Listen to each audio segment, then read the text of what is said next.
People, Deluded, I'm back again. It's always a pleasure to speak with you guys.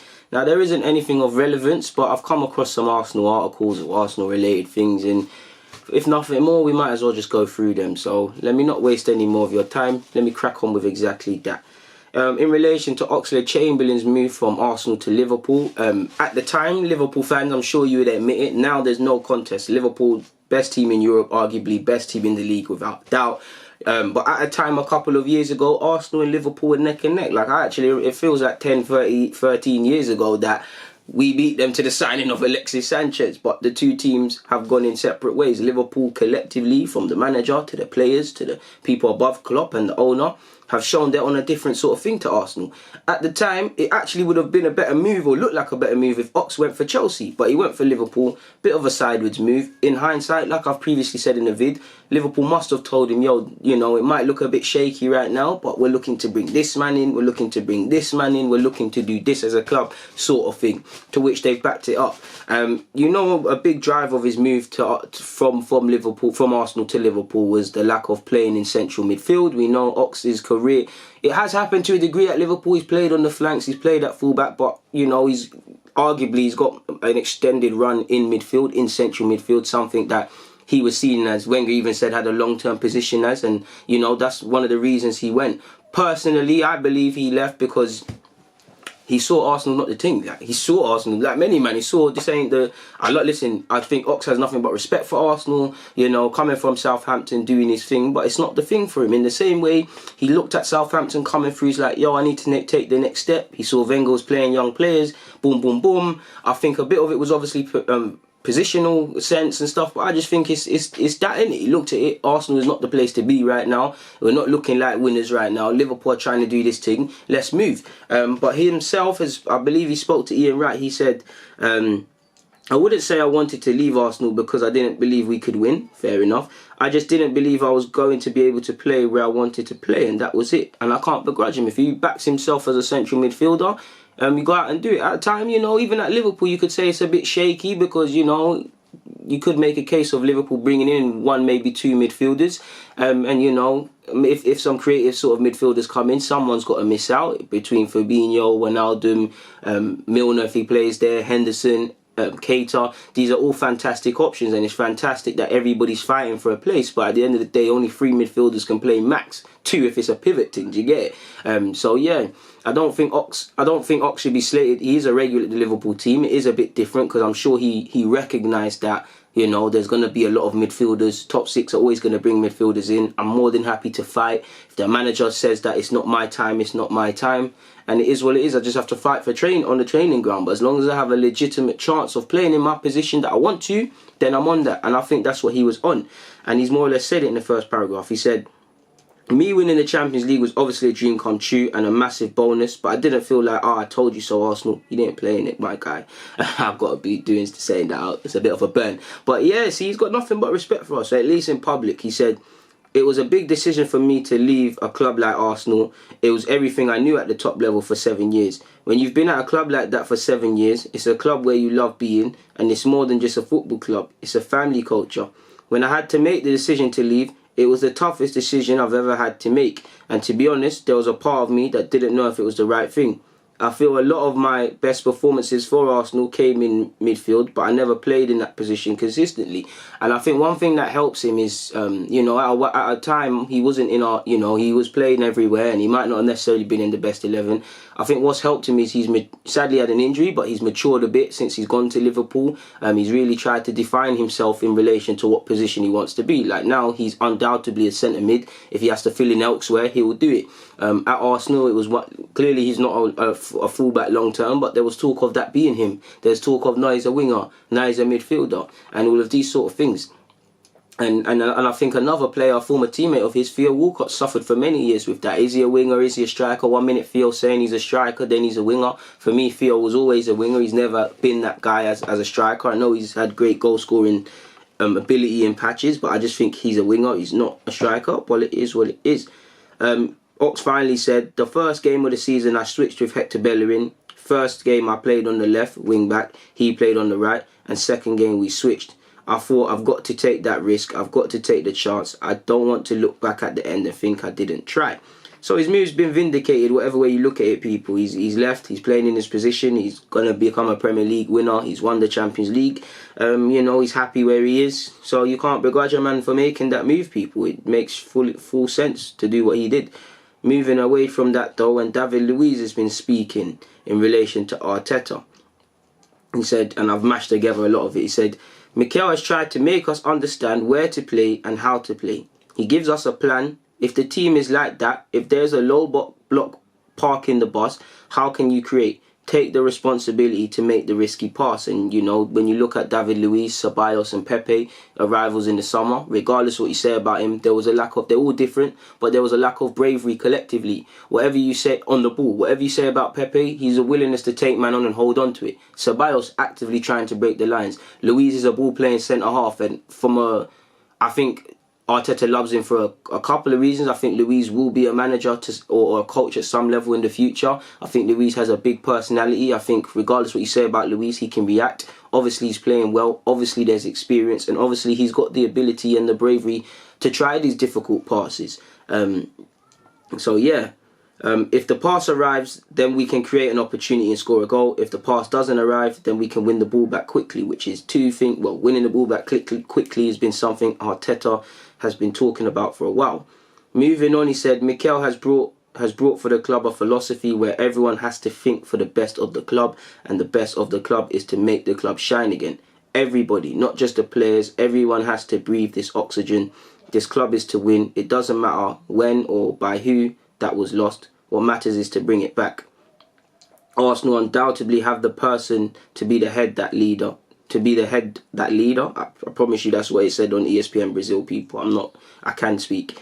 I am fully aware that Arteta will be one of the greatest coaches in the world. And the people who are leading, not only Arteta, Edu himself, who came from our Brazilian team and is a good person with character, Raul, who worked at Barcelona and knows how to work in a great team. The players are getting it, so are the employees. And to have hope, the ambition that this club should shine again, what I see today is that this process is being done well. The club will always be big. It is a winning club. It has always won. Then it goes through the process. Cycles of people are over. Cycles of leaders are over. And that is part of meeting again. I am grateful because I made another dream come true, not in a concrete way, but in a different way. I've always had the dream of working with Pep Guardiola. I couldn't work with him, but I'm having the opportunity to work with a person who grew up and learned and was victorious with him, who has the same ideas. So in a way, I'm making my dream come true. Fair enough, David Luiz. And I also think David Luiz offered some opinions on Martinelli, people. He said, I didn't know him, to be honest. No, he told Ian Wright. I heard some things about the little boy in the tunnel because I know Jorginho Paulista and he's from his old club. After that, I said, okay. When I saw him play, I say, whoa. Not just as the talent, as a footballer, but his mentality. He wants to improve. He wants to learn. He knows he has the opportunity of his life. He wants to change his status. He wants to be part of the team, part of the club. This is very important for the players today. So obviously he's young and hungry. He's not messing about. He didn't move his family from Brazil to play games. He obviously probably has to. There probably is an element of complacency. He probably has to shake himself at times, think I'm a Premier League footballer. But end of the day, I think Martinelli knows, if I don't put in my 100% effort, the feeling of regret might eat me alive. You can tell Martinelli comes from that hungry background. Like I always say on Twitter, you can tell he's had corned beef and rice back when bully beef was cheap for dinner, or sardines and mackerel. He knows what it feels like, and he's got that hunger that I feel a lot of young players don't have. They have the ability, but they don't have the hunger and the desire to improve. And listen, we can be here all day to talk about his technical qualities. He's got that mentality, and that's what will take him and Bukayo Saka, who's not mentioned, far as well. Keeping up with Martinelli, I think Martinelli via Arsenal.com done a Q&A, and I've only got a part of it. If you want more, go on their website, Arsenal.com, of course.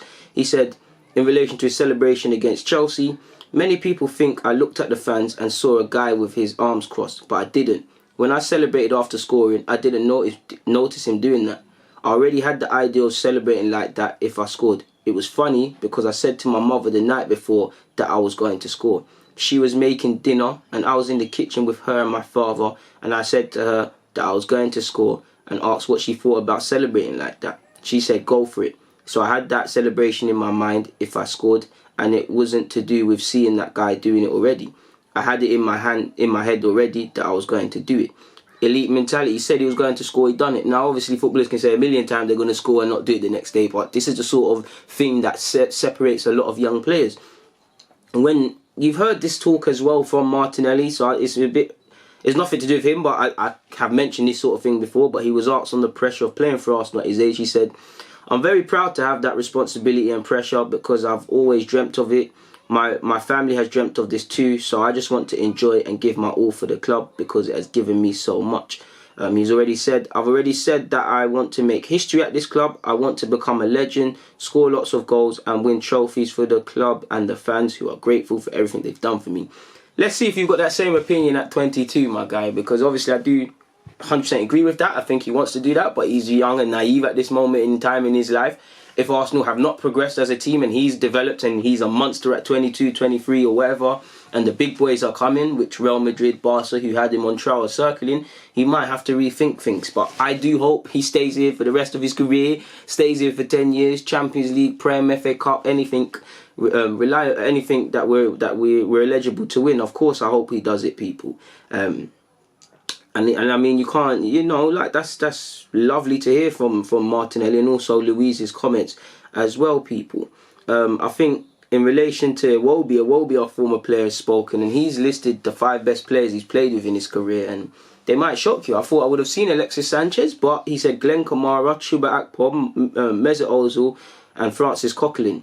I should do it in order. Santi, Glenn Kamara, Chuba Akpom, Mesut Ozil, and Francis Coquelin.